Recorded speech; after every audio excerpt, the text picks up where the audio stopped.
E salutiamo con un grande applauso anche il gruppo Folk Burgos che ha riaperto questa serata di folklore e di tradizione con Suvasso Dorrao e sa danza burghesa, con all'organetto diatonico Pasquale Murgia.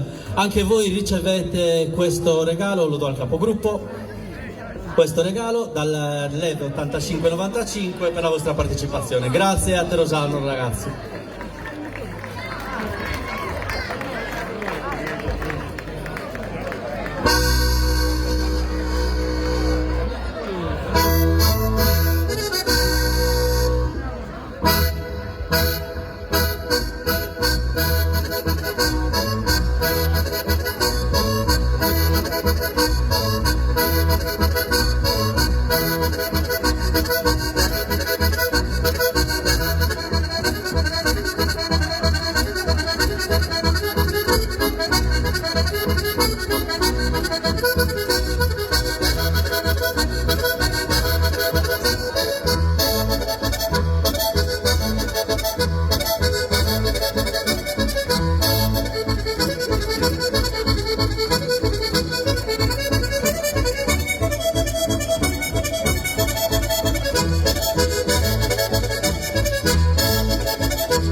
Salutiamo ancora con un grande applauso il gruppo Folk Burgos che ha riaperto questa seconda